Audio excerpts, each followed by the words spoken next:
with me Don Hans, who's had a lifelong passion for Lotus Elans.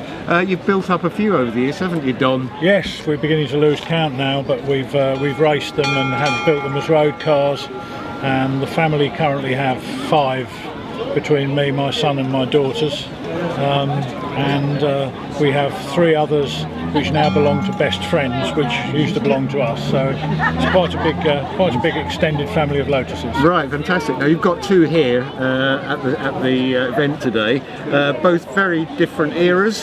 Yes, this one here is a 1964 Elan Series 2.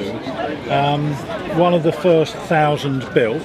This was roughly number 300, and it's been rebuilt to be as near as I possibly can get it, the same as it would have come out of the factory in the second Lotus factory in the Waltham Cross. So I've tried to keep it as original as I possibly can, using as many original components as I can. And it dates again from when? From 1964. Right, okay. It was very light. It must have seemed a bit like owning a space shuttle in 1964. It was very advanced, had fantastic road holding, very quick off the line, but it was not cheap. It was the same price as a contemporary E-Type. So it would outbrake an E-Type, it would outcorner an E-Type, and it would outrun an E-Type up to about 100 miles an hour. So it really was quite something in its day. Really terrific car in its day. And then moving on down the line here, you've got another Elan from a different era. So tell me about this Elan, Don. Right, this is a Series 4 Elan, known as a Sprint. It has the same engine, but with bigger valves giving more power. The white one gave about 100 brake horsepower, this one gave about 126 brake horsepower. This car, however, the approach with this car has been very different. This is, I think, the 8th from last Elan of this style that was built. Simon's approach to this one has been very different. He wanted it to look like it came out of the factory, but once you got under the bonnet, it's very different. So the engine is a tuned engine. It has a cooling system which we developed for the racing cars, with a radiator right down in the nose. It has a thicker body shell because fiberglass technology had moved on, and the body shells were much better by the time they were building this. Very slightly wider, so it could take a wider tyre. Right. Much more luxurious. It had better seats. Yes, you can see the raising of the standard of the interior trim here, can't you? It looks, you know, very much more modern. It's got electric windows rather than slide up and down one. The interior trim is much more... Yeah, padded steering wheels and it had a folding hood. The hood on the white car you had to dismantle and put in the boot. Well, that sounds a real problem. Which it could be, yes. You needed 10 minutes notice it was going to rain. Right. This one here, it lies underneath this cover, and it's just, you just pull it forward and it goes into position.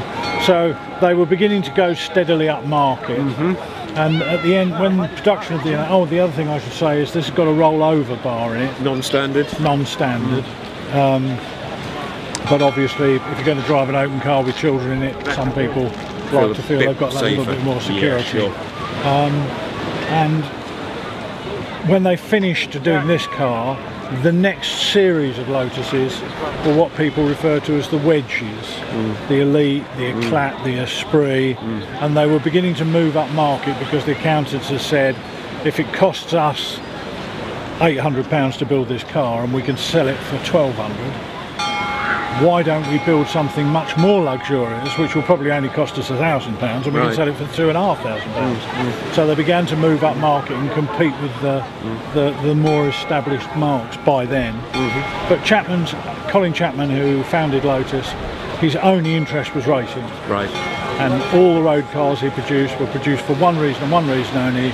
It was to give him the wherewithal to go Formula One racing, which of course he did with immense success. Indeed he did. And I'm very happy to say that a lot of the old racing cars have been preserved by the Chapman family, and they run an organisation called Classic Team Lotus, where they restore a lot of the original Formula One cars that form part of the family collection. And I'm a patron of Classic Team Lotus, which is wonderful for somebody like me.